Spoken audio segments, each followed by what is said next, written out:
بسم اللہ الرحمن الرحیم الحمد للہ وکفی وسلام علی عبادہ الذین اصطفی اما بعد اعوذ باللہ من الشیطان الرجیم بسم اللہ الرحمن الرحیم ویسألونک عن الروح قل الروح من امر ربی سبحان ربک رب العزة عما یصفون وسلام علی المرسلین والحمد للہ رب العالمین اللهم صل على سيدنا محمد وعلى آل سيدنا محمد وبارك وسلم اللهم صل على سيدنا محمد وعلى آل سيدنا محمد وبارك وسلم اللهم صل على سيدنا محمد وعلى آل سيدنا محمد وبارك وسلم۔ قرآن پاک کے اندر اللہ رب العزت نے فرمایا وَيَسْأَلُونَكَ عَنِ الرُّوحِ، اے میرے محبوب صلی اللہ علیہ وسلم، لوگ آپ سے روح کے بارے میں پوچھتے ہیں روح کیا ہے؟ قل الروح من امر ربی، تو ان سے کہہ دیجئے کہ روح تو میرے رب کا حکم ہے، میرے رب کا ایک امر ہے، روح امر ربانی ہے۔ دوستو، ایک ہے انسان کا ظاہر اور ایک ہے انسان کا باطن۔ انسان کے ظاہر کو اللہ پاک نے مٹی سے بنایا اور اس کی ساری ضروریات کو مٹی سے وابستہ فرما دیا۔ واسطہ بلا واسطہ مٹی سے ضرورتیں جسم کی پوری ہوتی ہیں۔ مثال کے طور پر پیر کے ناخن سے لے کے سر کے بال تک ہم جو کچھ استعمال کرتے ہیں، چاہے وہ کپڑا ہو، چاہے وہ چشمہ ہو، چاہے جوتی چپل ہو، چاہے وہ کھانے پینے کی چیزیں ہوں، اوڑھنے بچھانے کا سامان ہو، چاہے جو کچھ ہو، وہ واسطہ بلا واسطہ مٹی سے حاصل ہوتا ہے۔ تو اللہ پاک نے انسان کے جسم کو مٹی سے بنایا اور اس کی ضرورت کے خزانے سارے مٹی میں دفن کر دیے۔ چنانچہ انسان اپنی ضرورت کی چیزیں مٹی سے حاصل کرتا ہے۔ بھوک لگتی ہے، مٹی سے نکلا ہوا غلہ استعمال کرتا ہے، فروٹ استعمال کرتا ہے۔ پیاس لگتی ہے، مٹی سے نکلا ہوا چشموں کا پانی استعمال کرتا ہے۔ یہاں تک کہ آسمان سے جو پانی برستا ہے وہ بھی اللہ تعالیٰ زمین کے خزانوں میں محفوظ کر دیتے ہیں، مٹی کے خزانے میں محفوظ کر دیتے ہیں۔ غرض یہ کہ جسم کی جتنی ضرورتیں ہیں وہ مٹی سے پوری ہو رہی ہیں، لیکن انسان کی جو روح ہے وہ مٹی سے نہیں بنی۔ جب تقریباً 125 دن ماں کے پیٹ میں بچے کے وجود کو گزر جاتے ہیں تو اللہ رب العزت ودن سیکنڈ ایک دم دفعتاً اللہ پاک پورے جسم کے اندر روح پھونکتے ہیں، پھر اس کے اندر ایک ہلچل دوسری قسم کی شروع ہوتی ہے۔ یہ روح جو ہے یہی انسان کی حیات اور بقا کا ضامن ہوا کرتی ہے۔ اگر یہ روح نکل جائے تو انسان فنا ہو جاتا ہے، یہ روح اگر باقی رہے تو انسان باقی رہتا ہے۔ اب ہمارے جسم کی جتنی ضرورتیں ہیں مٹی سے پوری ہوتی ہے۔ جسم کی غذا کا ہم نے خوب خیال کیا، اچھے سے اچھی غذا ہو، اچھے سے اچھا لباس ہو، اچھے سے اچھا یہ جسم جس گھر میں رہتا ہے وہ اچھے سے اچھی در و دیوار ہو۔ تو جسم کی راحت کے لیے تو ہم نے بڑی فکریں کی، بلکہ یوں کہا جائے تو بیجانہ ہوگا کہ شہر حیدرآباد کے جو بازار جو اس وقت چمک دمک رہے ہیں وہ سارے کے سارے انسان کے جسم کی ظاہری آشائشوں سے بھرے پڑے ہیں۔ کوئی دکان ایسی نہیں ہے جس پہ انسان کے جسم کی راحت کا سامان نہ مل رہا ہو۔ بڑے بڑے شاپنگ مال، بڑی بڑی دکانیں، بڑی بڑی مارکیٹیں وہ انسان کے جسم کے ظاہری راحت کے سامان سے بھری پڑی ہیں، لیکن اس پورے شہر میں شاید ایک دکان بھی ایسی نہیں ہے جہاں انسان کی روح کا سامان ملتا ہو۔ کوئی ایک دکان بھی ایسی نہیں کھلی جس پر روح کی تسکین کا سامان ملتا ہو۔ جسم کی راحت کے لیے ہم نے تو دوستو کیا کچھ نہیں کیا، جو کچھ کیا جسم کے لیے کیا، جو کچھ کر رہے ہیں جسم کے لیے کر رہے ہیں، جو کچھ کریں گے جسم کے لیے ارادے ہیں، لیکن روح کی راحت کے لیے، روح کی تسکین کے لیے، روح کو مینٹین کرنے کے لیے، روحانی قوت کے لیے آج تک ہم نے کوئی کوشش نہیں کی۔ یاد رکھیں دوستو، جب انسان جسمانی غذا کو کم استعمال کرتا ہے تو جسم کمزور ہو جاتا ہے۔ جب انسان کی جسمانی غذا میں فرق آتا ہے تو جسم کی صحت میں فرق آ جاتا ہے۔ بلکہ جب انسان کا جسم کمزور ہوتا ہے جسمانی حرکتیں رک جاتی ہیں، اور جب انسان کی روح کمزور ہوتی ہے تو روحانی اعمال ختم ہو جاتے ہیں۔ انسان جسمانی غذا استعمال کرنا چھوڑ دے تو جسمانی موت مر جاتا ہے، روحانی غذا استعمال کرنا چھوڑ دے تو روحانی موت مر جاتا ہے۔ اب روحانی غذا ہے کیا؟ ذرا اس کو سنیں۔ اصل میں روح آئی ہے عالم بالا سے، روح زمین سے پیدا نہیں ہوئی، روح جو ہے جنت سے آئی ہے، اوپر سے آئی ہے. اس کی غذا جو ہے اس کا تعلق بھی اوپر کی دنیا سے ہے. لہذا آپ دیکھتے ہیں کہ جمعہ کے خطبے میں جھونکے آتے ہیں، دین کی محفل کوئی سجی ہو، کوئی بات ہو رہی ہو تو اس میں جھونکے آتے ہیں. بہت سے لوگ کوہنی مارتے ہیں اور کہتے ہیں جی آپ کا وضو ٹوٹ گیا. حالانکہ ان جھونکوں سے وضو نہیں ٹوٹتا. علماء مفتیان کرام موجود ہوں گے اس محفل میں، پوچھیے جھونکا مارنے سے وضو ٹوٹتا ہے؟ بچپن میں ہم نے بھی نہ جانے کتنے لوگوں کو وضو کرنے کے لیے بھیجا ہوگا مسجد سے کہ وضو ٹوٹ گیا ہے، اور ہم نے بھی نہ جانے کتنی مرتبہ کیا ہوگا دوسروں کے کہنے پر کہ وضو ٹوٹ گیا، جھونکا آیا تھا. جیسے لوگوں کو جب احرام کے مسائل بہت زیادہ معلوم نہیں تھے تو بال کے ٹوٹنے سے قربانیاں دیتے تھے. نہ جانے کتنی قربانیاں لوگوں نے دی ہیں کہ بال ٹوٹ گیا تو ایک دم واجب ہو گیا. پتہ نہیں کتنوں کے دم نکلے ہوں گے دم دے دے کر. تو جب دینی محفل سجی ہوتی ہے اور کوئی خطبہ، واعظ، نصیحت جب ہو رہی ہوتی ہے تو اس وقت بہت سے لوگوں کو جھونکے آتے ہیں دائیں بائیں. اب کوئی شخص یوں کہے کہ دیکھو آپ بہت تھکے ہوئے ہیں، بڑے ٹائٹ نظر آ رہے ہیں، آپ جا کے آرام سے سو جائیے، تو نہیں سوئیں گے.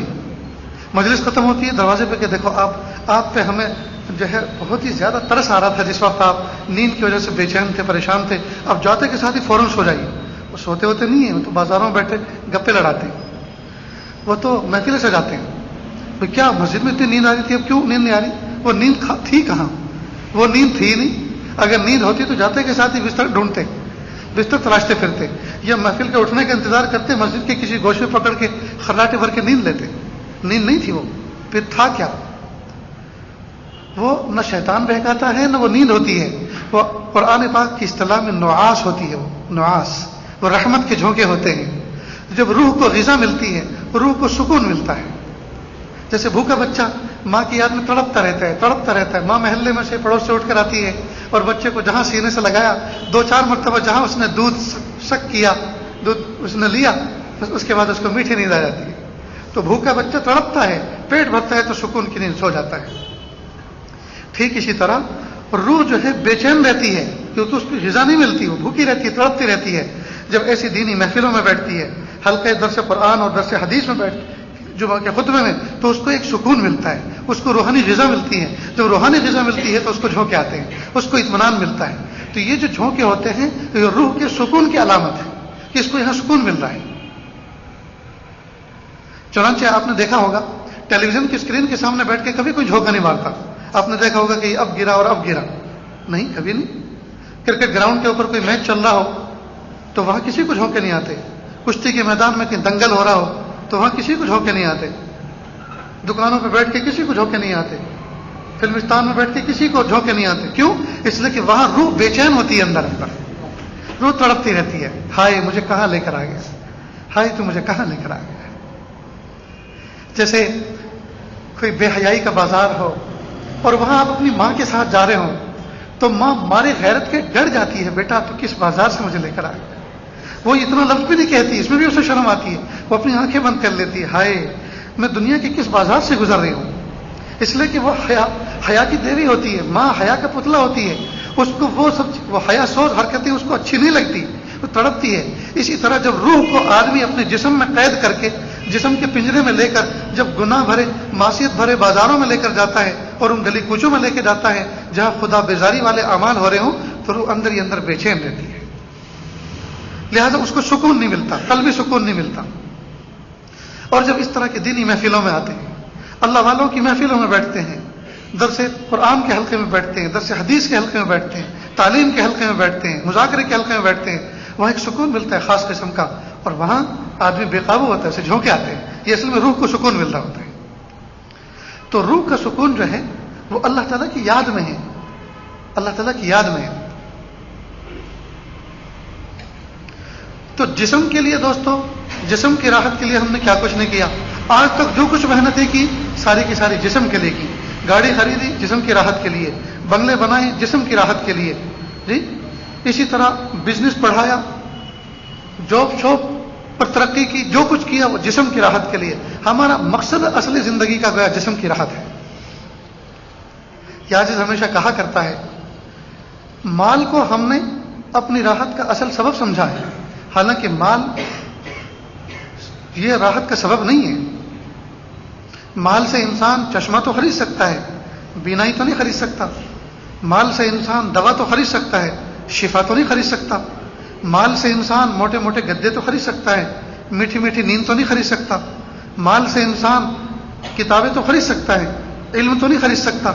مال سے انسان سفید بالوں کو کالا کرنے والا خضاب تو خرید سکتا ہے، شباب اور جوانی تو نہیں خرید سکتا. مال سے کچھ نہیں ہوتا، کرنے والی ذات اللہ کی ہے.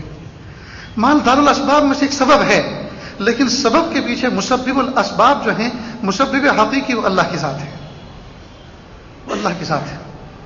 بلکہ دیکھیے جتنے بڑے مالدار ہیں، جتنے بڑے مالدار ہیں، دو بیماریاں عام ہو چکی ہیں.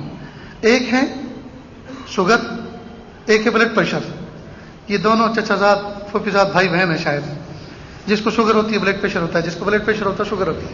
ایک دوسرے کو دعوت دیتے ہیں، بلاتے ہیں، اکٹھے ساتھ رہیں گے. اب بلڈ پریشر ہے جی تو کیا کچھ نہیں کھا سکتے، پتا ہے.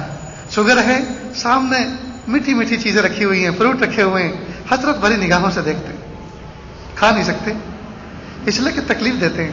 ہے تو مزیدار، لیکن آگے اس کی تکلیف بھی پھر ایسی ہی ہوتی ہے، تکلیف دینے والی. جی ایسیڈیٹی ہے، جس کو ہوتی ہے ساری فیسلٹی چلی جاتی ہے. ہمارے ایک استاد تھے حضرت مولانا سید ابرار صاحب رحمۃ اللہ علیہ. ایک تو حضرت مولانا ابرار صاحب ہردوئی رحمۃ اللہ علیہ وہ الگ. یہ حضرت مولانا ابرار صاحب یہ دھولیا کے رہنے والے تھے، فلاح دارین کے شیخ الحدیث. تو کسی ڈاکٹر کے ان کو لے گئے، جسم پہ آبلے ہو رہے تھے اور عجیب کچھ علامات تھی. ڈاکٹر صاحب نے کہا اوہ آپ کو تو ایسیڈیٹی ہوئی ہے، آپ کو تلا ہوا نہیں کھانا، آپ کو نمک کا نہیں کھانا، آپ کو مرچوں کا نہیں کھانا، آپ کو تیز نہیں کھانا، آپ کو گرم نہیں کھانا. لمبی چوڑی فہرست سنائی. برادران وطن میں سے ڈاکٹر تھے، دوسرے مذہب کے تھے. کہا میاں جی آپ سمجھے میں نے آپ کو کیا کہا؟ کہ جی ہاں سمجھاؤں. کیا سمجھے؟ کہ ایسیڈیٹی آئی اور ساری فیسلٹی چلی گئی. وہ حیران رہ گیا کہ یہ لوگ بھی ایسے حاضر جواب ہوتے ہیں. تو ایسیڈیٹی ہوتی ہے تو فیسلٹی جاتی ہے، شوگر ہوتی ہے تو سارے مٹھاس چلے جاتے ہیں، بلڈ پریشر ہوتا ہے تو مت پوچھو کیا کیا پرہیز کرنے پڑتے ہیں. اب یہی تو ایک دو مزے ہیں دوستو، نمکین ہے، میٹھا ہے، اس کے علاوہ اور مزے ہیں کیا؟ اور ان دونوں مزوں سے پرہیز ہو گیا تو بتائیے جینے کا فائدہ کیا ہے؟ اللہ اکبر کبیر. تو جس طرح سے آدمی شوگر کا پیشنٹ، شوگر کا مریض، شکر کا مریض میٹھے کو دیکھتا ہے لیکن کھاتا نہیں ہے، وہ سوچتا ہے اگر میں اس کو کھاؤں گا وقتی طور پہ مجھے مزہ آئے گا لیکن اس کی بڑی قیمت مجھے چکانی پڑے گی. اسی طرح جب انسان کے سامنے معصیت کی چیزیں اور گناہ کی چیزیں آتی ہیں تو انسان اگر روحانیت پر محنت کرنے والا ہوگا وہ سمجھے گا وقتی طور پہ تو مجھے مزہ آ جائے گا لیکن حقیقت یہ ہے کہ مجھے بہت بڑا نقصان ہونے والا ہے. وقتی طور پہ تو مجھے مزہ آ جائے گا لیکن نقصان بڑا ہونے والا ہے. اور عقل مند آدمی وہ ہے جو نفع پہ نظر کم رکھتا ہے اور دفع مضرت پہ زیادہ رکھتا ہے، نقصان سے بچنے پہ زیادہ نظر رکھتا ہے، وہ عقل مند سمجھا جاتا ہے. ورنہ جو لوگ بد پرہیزی کرتے ہیں اور بد پرہیزی کرتے ہیں اور اس کے حجتیں بھی بڑی عجیب عجیب تراشتے ہیں. ایک ملنے والے ہیں دبئی میں رہتے ہیں، ان کو شوگر ہے فل اور میٹھا بھی کھاتے ہیں فل. شوگر بھی بہت رہتی ہے اور میٹھا بھی بہت کھاتے ہیں. اور جب مٹھائی سامنے آتی ہے تو کہتے ہوئے دیکھو شوگر کھانے سے، مٹھائی کھانے سے شوگر نہیں بڑھتی، میٹھا کھانے سے شوگر نہیں بڑھتی، شوگر بڑھتی ہے ٹینشن سے. اور بات بالکل حقیقت ہے، شوگر بڑھتی ہے ٹینشن سے. اب دیکھو مٹھائی میرے سامنے آئی ہے، میں نہیں کھاؤں گا تو ٹینشن بڑھے گا تو میں کھا لیتا ہوں. اس لیے میں کھا لیتا ہوں کہ خواہ شوگر بڑھے گی تو کھا لو. ایک صاحب ہیں وہ کہتے ہیں کہ بھائی شوگر جو ہے ہمارے لیے دشمن ہے اور دشمن کو سامنے سے جلدی ہٹاؤ، اسے نپٹاؤ، کھا پی کے ختم کرو. عجیب عجیب بہانے لوگوں نے تراش رکھے. دوستو جسمانی دنیا میں لوگ اس طرح کی باتیں کر کے وہ اپنے پرہیز کو توڑ دیں، لیکن روحانی دنیا میں کوئی آدمی اس طرح کی حیل و حجت اگر کرے گا تو اللہ کی نظروں سے گر جائے گا. اور یاد رکھیں دوستو، پہاڑ سے گرا ہوا آدمی اٹھ سکتا ہے، جب نظروں سے گرتا ہے تو وہ اس کو پناہ نہیں ملتی، نظروں سے گرا ہوا نہیں اٹھا کرتا. اور جو اللہ کی نظروں سے گر جائے، اللہ اکبر، اسے کہاں پناہ مل سکتی. اس لیے جو بندہ گناہ کرتا ہے، جو بندہ جسمانی اعتبار سے بد پرہیزی کرتا ہے، ڈاکٹروں کی نظر سے گر جاتا ہے، سوچتے ہیں کتنی مرتبہ تمہیں سمجھاتے ہیں بھائی تمہارا علاج ہمارے بس کی بات نہیں، کسی اور کو ڈھونڈو، تم ہمیں بدنام کرتے پھرو گے. ہم پیشنٹ ڈھونڈتے ہیں، دوائی وہ دیتے ہیں اور ہمیں شفا نہیں ہو رہی ہے، تم پرہیز کرتے نہیں، تم تو ہمارا نام خراب کرو گے، تم جاؤ کسی اور کو اپنا ڈاکٹر بناؤ. جب وہ بالکل بھر جاتے ہیں، اوپ جاتے ہیں، تو پھر وہ یہ کہتے ہیں بھائی کسی اور ڈاکٹر کو اپنا بناؤ. تم ہمیں کہتے ہو کہ ہم تمہارے فیملی ڈاکٹر ہیں اور تم ہمارا نام بدنام کرتے پھرتے ہو، بد پرہیزی کرتے ہو. تو دنیا میں آدمی دنیوی اعتبار سے بد پرہیزی کرتا ہے تو جسمانی اعتبار سے نقصان اٹھاتا ہے، اور جو آدمی روحانی اعتبار سے بد پرہیزی کرتا ہے وہ روحانی اعتبار سے نقصان اٹھاتا ہے۔ اللہ اکبر کبیرہ۔ تو ہم اس بات پہ کوشش کریں، اس کی ہم محنت کریں کہ ہماری روح بھی صحت مند ہو۔ جس طرح ہم اپنے جسم کی فٹنس پر، اپنی باڈی فٹنس پر دھیان دیتے ہیں، ہمیں چاہیے کہ ہم روح کو نقصان دینے والی جو چیزیں ہیں، اللہ کی نافرمانیاں، اللہ کی معصیت، ہم ان سے بھی پرہیز کریں، اور جو چیزیں روح کو فائدہ پہنچانے والی ہیں، روح کی جو غذا بنتی ہے، ہم اس کا بھی خیال رکھیں۔ لہذا قرآن تو روح آئی ہے آسمانوں سے، اس کی غذا بھی آئی ہے آسمانوں سے، لہذا قرآن پاک کی تلاوت اس کی غذا، ذکر و اذکار اس کی غذا، اللہ والوں کی محفلوں میں بیٹھ کے اللہ اس کے رسول کی باتیں سننا اس کی غذا، یہ اس کی غذا بنتی ہے۔ اور جو آدمی روحانی اعتبار سے جتنا زیادہ مضبوط ہوتا ہے، جتنا زیادہ مضبوط ہوتا ہے، اللہ تعالیٰ اس کو ایسا ہی مؤثر بناتے ہیں۔ آپ نے دیکھا ہوگا گھر کے اندر بہن کا نکاح ہوا، بہن اپنی سسرال سے ہمارے اپنے گھر پہ آئی، اب چند دن وہ گھر میں رہتی ہے، اب اس کے خاوند اس کو لے کے جاتے ہیں، اس لیے کہ اس کو تو اب جانا ہی ہے اپنے خاوند کے ساتھ۔ جب جاتی ہے تو گھر والوں کا دل ٹوٹتا ہے، اب پتہ نہیں کب آئے گی، اس لیے کہ دور کہیں نکاح ہوا، مثال کے طور پہ فورن کنٹری میں، اب بھائی بھی روتے ہیں، بہنیں بھی روتی ہیں، ماں باپ بھی آنسو بہاتے ہیں۔ اب بچی گھر سے نکلتی ہے ایک چھوٹا سا بیگ لے کر اور اپنے وجود کو لے کر، جو وجود شاید 1.5 بائی 5 فٹ کا ہوتا ہے، اور گھر میں سے کوئی چیز وہ لے کے نہیں گئی۔ بچی پہنچتی ہے، شام کو فون آتا ہے، امی اللہ کا شکر ہے عافیت کے ساتھ میرے سفر پورا ہوا اور میں گھر میں آ گئی۔ ماں کہتی ہے بیٹا ہائے، پورا گھر سونا سونا لگ رہا ہے، پورا گھر اجاڑ لگ رہا ہے، گھر پھاڑ کھانے کو آ رہا ہے، گھر خالی خالی ہو گیا۔ اب یہ بتاؤ کہ وہ بہن اپنے ساتھ کیا لے کر گئی؟ فریج اپنی جگہ پہ رکھا ہے، صوفے گدے تکیے اپنی جگہ پہ رکھے ہوئے ہیں، چیئر ٹیبل اپنی جگہ پہ رکھے ہوئے ہیں، سب چیزیں تو اپنی جگہ پہ موجود ہیں، پھر خالی کیوں لگ رہا ہے؟ اصل میں بہن جب گئی تو اپنے 1.5 بائی 5 فٹ کے وجود کو تو لے کر گئی، لیکن اس کی جو روح تھی اور وہ روح کا جو علاقہ اور اس کا حالہ بنا ہوا تھا، اس کا جو دائرہ بنا ہوا تھا، وہ ہر چیز پر چھایا ہوا تھا۔ جب وہ گئی تو اس تمام کے ساتھ گئی ہے، جب وہ گئی تو روحانی خلا محسوس ہو رہا ہے، روح کا ایک خلا محسوس ہو رہا ہے۔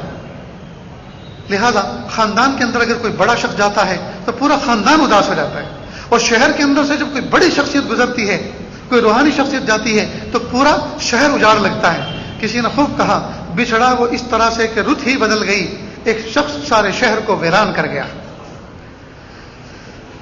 تو اللہ والے اپنے روح پہ محنت کرتے ہیں، ان کی روح کا علاقہ اتنا بڑا ہو جاتا ہے، ان کی روحانیت کو ایسی چھا جاتی ہے، جب یہ اپنی دنیا سے جاتے ہیں آخرت کی طرف اور اپنی روحانیت کو گویا اپنی روح کے ساتھ جاتے ہیں، اس علاقے کے ساتھ جاتے ہیں، تو ہر چیز سونی سونی اجڑی اجڑی معلوم ہوتی ہے۔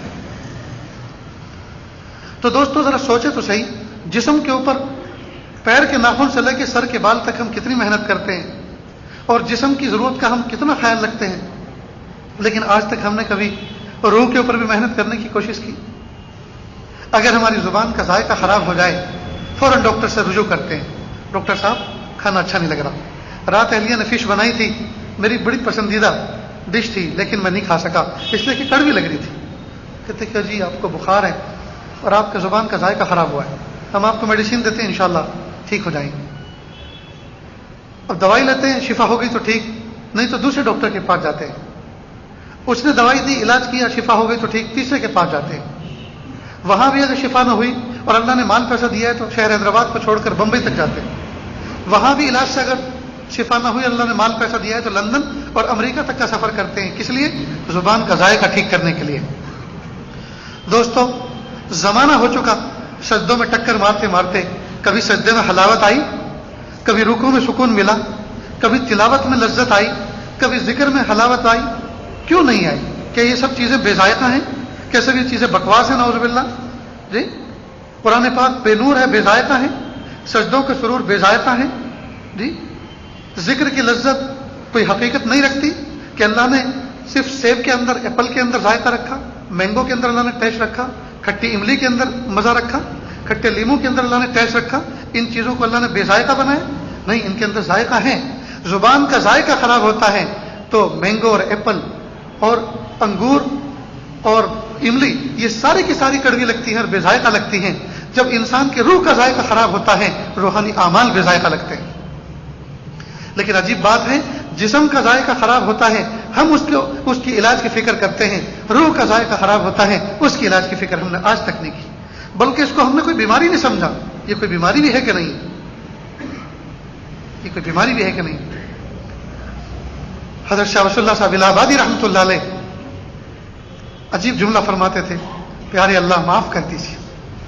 نظر آسمان کی طرف اٹھاتے اور گردن نیچے کرتے تو آنکھوں میں آنسو سج جاتے تھے, آنکھوں میں آنسو موتی بن کے اسی وقت ٹپک پڑتے تھے.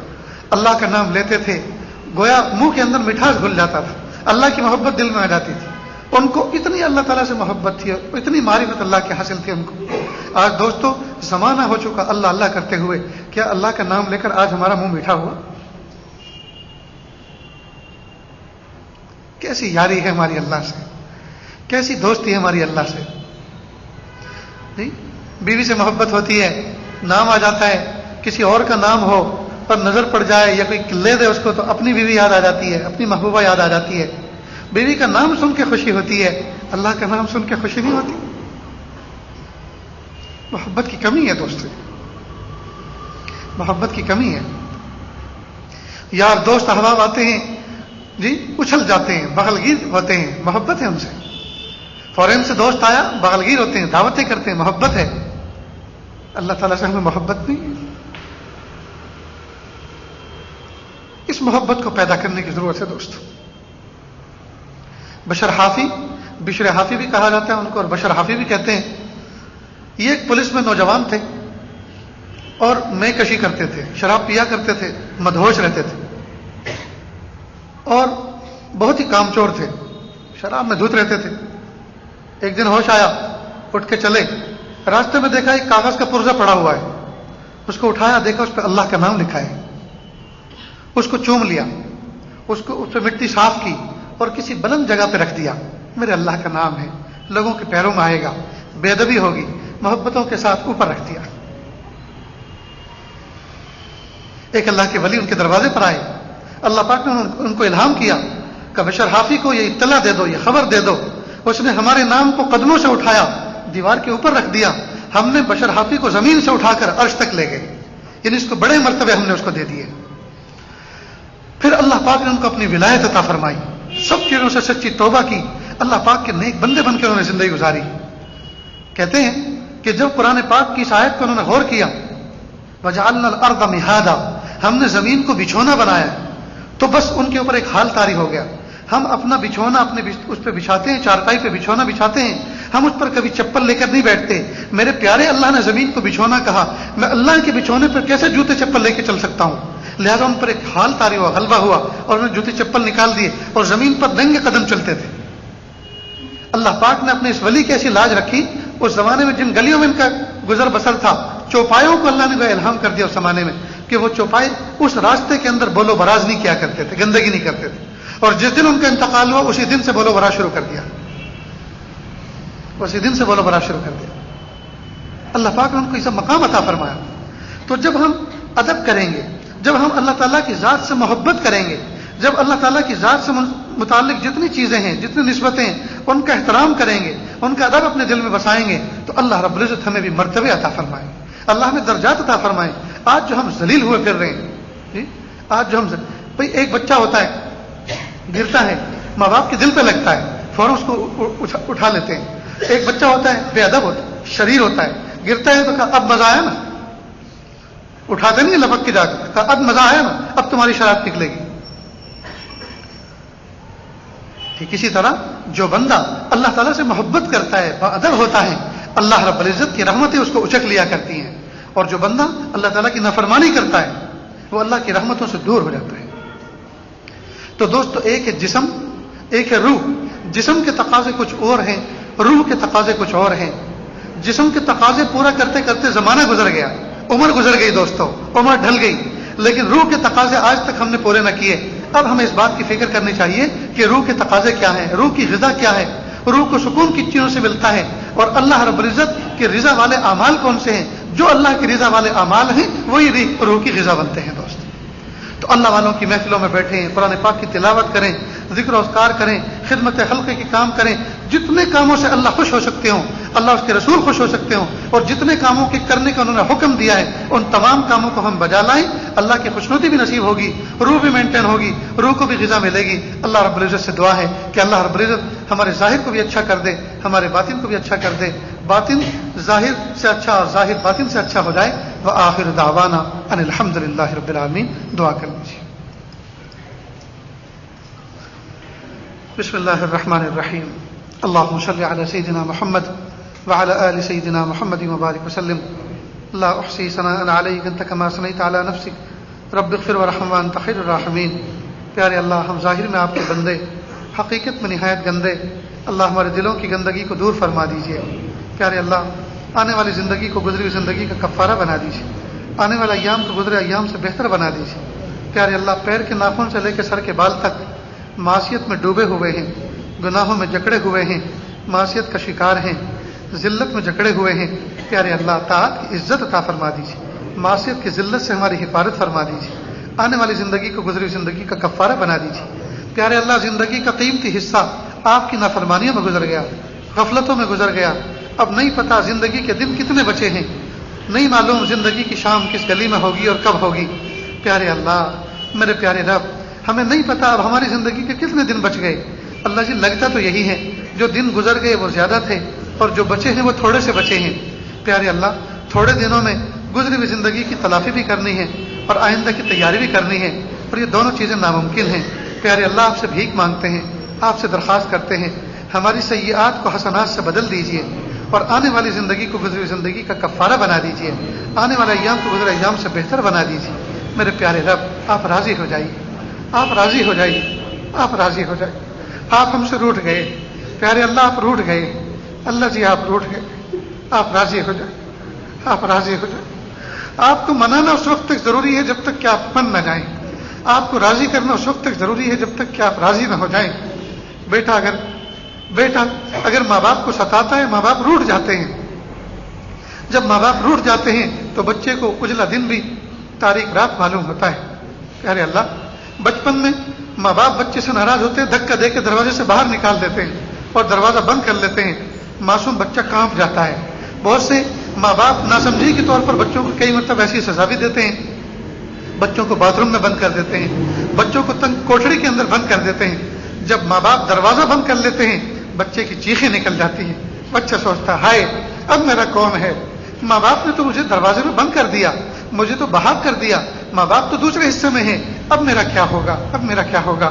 میرے پیارے رب، اگر آپ ناراض ہو گئے، پیارے اللہ، ہمارا کیا بنے گا؟ کہ اللہ، ہمارے جیسے تو آپ کے اربوں خربوں ہیں، لیکن آپ کے جیسا تو ہمارا کوئی رب نہیں، آپ ہمارے اکلوتے رب ہیں۔ پیارے اللہ، آپ ہمارے اکلوتے رب ہیں، آپ کے جیسا ہمارا کوئی نہیں ہے، ہمارے جیسے تو آپ کے اربوں خربوں بندے ہیں۔ پیارے اللہ، آپ راضی ہو جائیے، آپ راضی ہو جائیے، آپ راضی ہو جائیے، آپ راضی ہو جائیے۔ آپ راضی نہیں ہونا چاہتے پھر بھی راضی ہو جائیے، پھر بھی راضی ہو جائیے، پھر بھی راضی ہو جائیے۔ معاف کر دیجیے، معاف کر دیجیے، معاف کر دیجیے، معاف کر دیجیے۔ ماں اپنے بچوں کی پرورش کرتی ہے، روزانہ دھوبی بیٹا چاند سا بناتی ہے، نہلاتی ہے، دھلاتی ہے، سیاہی سرما لگاتی ہے، اچھے کپڑے پہنا کر بچے کو باہر نکالتی ہے اور نصیحت کرتی ہے، بیٹا کپڑے گندے مت کرنا، کپڑے گندے مت کرنا۔ بچہ نادان ہوتا ہے، تھوڑی بہت دیر تک سنبھالتا ہے، اس کے بعد پھر نادانی کر بیٹھتا ہے، مٹی میں کھیلتا ہے، گارے مٹی میں کپڑے خراب کر کے پھر واپس آتا ہے۔ ماں نہلاتی ہے، دھلاتی ہے، اور وہ جانتی ہے کہ بچہ نادان ہے، پھر دوسرے کپڑے پہناتی ہے، لیکن پھر نصیحت کرتی ہے۔ پیارے اللہ، ماں زندگی میں کبھی بھی اپنے بچوں سے عاجز نہیں آئی، یہ سوچ کے کبھی اس نے ارادہ نہیں ترک کیا کہ اب مجھے کبھی نہیں نہلانا، اب مجھے کبھی کپڑے نہیں پہنانے، اب مجھے تمہارے کپڑے کبھی نہیں دھونے۔ پیارے اللہ، ماں جانتی ہے بچہ نادان ہے، اگر میں ایسا عہد کر لوں گی تو میرے بچے کو نہلائے گا کون، میرے بچے کو دھلائے گا کون؟ اگر میں ایسا حلف لے لوں گی کہ میں قسم کھاتی ہوں تمہارے کپڑے کبھی نہیں دھوؤں گی، اب میں تمہیں کبھی نہیں دھلاؤں گی، کبھی نہیں نہلاؤں گی، تو ماں جانتی ہے کہ میرے علاوہ اس کا کون ہے۔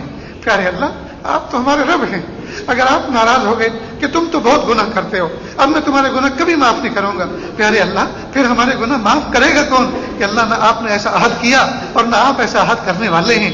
پیارے اللہ، ہم نے دیکھا شہروں کے اندر لانڈری ہوتی ہیں، دھوبی کی دکانیں ہوتی ہیں، لوگ میلے کپڑے لے کر دھوبی کی دکان پر جاتے ہیں، دھوبی کبھی نہیں پوچھتا میلے کپڑے کیوں لے کر آئے ہو، وہ جانتا ہے میرا یہ سوال بھیجا ہے، میں اگر یوں کہوں گا فوراً سامنے والے کہیں گے سر آپ کس لیے بیٹھے ہیں، آپ نے تو دکانیں اس لیے اس عنوان پہ کھولی ہے کہ ہم کپڑے صاف کر کے دیتے ہیں۔ پیارے اللہ لوگوں کا کام کپڑوں کو میلا کرنا اور لانڈری والے کا کام دھوبی کا کام کپڑوں کو دھو کر دینا ہے. پیارے اللہ ہم آپ کے بندے ہیں اور بندے ہیں بہت گندے ہیں. پیارے اللہ ہمارا کام گندگی کرنا بندگی کرنا اور پیارے اللہ آپ کا کام پاک کرنا اور صاف کرنا. اللہ جی آپ پاک کر دیجیے صاف کر دیجیے صاف کر دیجیے دھو دیجیے مہربانی فرما دیجیے عافیت کا معاملہ فرما دیجیے. پیارے اللہ روزانہ صبح کو توبہ کرتے ہیں دوپہر ہونے نہیں پاتی کہ توبہ ٹوٹ جاتی ہے اور دوپہر کو توبہ کرتے ہیں شام ہونے نہیں پاتی کہ پھر ٹوٹ جاتی ہے. پیارے اللہ میرے پیارے رب بہت برا حال ہے.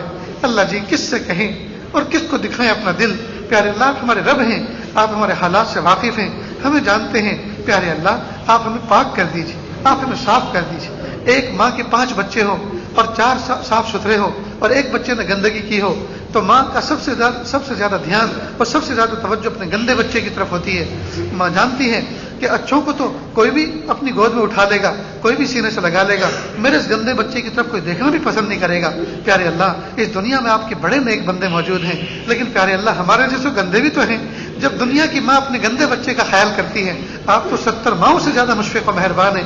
اپنے گندے بندوں کا خیال کر لیجئے. کہ اللہ ہمارا نفس ایسا شاطر ہو چکا اور شیطان نے ہمیں ایسی پٹی پڑھائی ہے ہم اپنے آپ کو سمجھتے ہیں ہم نے کسی کو ستایا نہیں ہم نے کسی کو دکھ نہیں دیا ہم تو بالکل صاف ستھرے ہیں ہمارے تو کوئی گناہ ہے ہی نہیں. پیارے اللہ کیسے اندھے ہوئے ہیں نفس و شیطان نے ہمیں کیسا اندھا کیا ہے. ساری زندگی معصیت ہے ساری زندگی گناہ ہے اور پھر بھی ہمیں کچھ گناہ نظر نہیں آ رہا پھر بھی ہم اپنے آپ کو نیک سمجھ کے بیٹھے ہیں. کہ اللہ کتنا بڑا دھوکہ کھا کر بیٹھے ہیں. اللہ جی دھوکے سے نکال دیجئے سچی توبہ کی توفیق عطا فرما دیجئے. کہ اللہ اس محفل میں نہ جانے کیسے کیسے نیک بندے بیٹھے ہوئے ہیں. کہ اللہ کتنے دکھیارے ہیں کتنے غم کے مارے ہیں کتنے قرضوں میں ڈوبے ہوئے ہیں کتنے مرضوں میں جکڑے ہوئے ہیں. کہ اللہ تمام کی دلی مرادوں کو پورا فرما دیجیے. یہ اللہ کتنے جوان بچے بیٹھے ہوئے ہیں جو اپنی عمر کو پہنچ چکے ہیں. کہ اللہ ان کو جنسی گناہوں سے بچا لیجیے. کہ اللہ ان کو نیک سارے رشتے عطا فرما دیجیے. کہ اللہ کتنے والدین کتنے ماں باپ ایسے ہیں پیارے اللہ جن کے بچے بچیاں ان کی عمر کو پہنچ چکے ہیں اور ماں باپ ہر دن ان کے بارے میں فکر مند ہیں. پیارے اللہ بچے بچیاں عمر کو پہنچ گئے ہیں اللہ ان کو جنسی گناہوں سے بچا لیجیے اور اچھے رشتے عطا فرما دیجیے. پیارے اللہ ماں باپ اپنے گھر میں جب جوان بیٹی کو دیکھتے ہیں ان کا لقمہ ہاتھ سے چھوٹ جاتا ہے ہر وقت ان کو اس کی عزت کی فکر رہتی ہے ہر وقت اس بات کی فکر دامنگیر رہتی ہے میری بچی کے ہاتھ پیلے ہو جائیں فریضہ ادا ہو جائے. پیارے اللہ عافیت کے ساتھ نیک سالے رشتے عطا فرما دیجیے. اور پیارے اللہ جن کا نکاح کیا زمانہ گزر چکا آج تک اس دیواجی زندگی کے مزے ان کو نہ ملے ہمیشہ نفرت ہمیشہ جھگڑے رہتے ہیں. کہ اللہ اس دیواجی زندگی کی لذت ان کو عطا فرما دیجیے محبتیں اور میل جول آپس میں عطا فرما دیجیے. پیارے اللہ جن کو نکاح کیا زمانہ گزر چکا ان کی گود اولاد سے خالی ہے کہ اللہ ان کو نیک سال اولاد عطا فرما دیجیے. کہ اللہ اس شہر کو امن کا گہوارہ بنا دیجیے. پیارے اللہ جتنے اہل ایمان رہتے ہیں اللہ ان کی ایمان کی حفاظت فرما اور جتنے بے ایمان ہوتے رہتے ہیں رب کریم ان کو ایمان کی دولت نصیب فرما. اللہ جو مانگا عطا فرما جو مانگنے سے رغبت عطا فرما. وصلی اللہ تعالی علی خیر خلقہ محمد و آلہ و صحبہ اجمعین برحمتک یا ارحم الراحمین.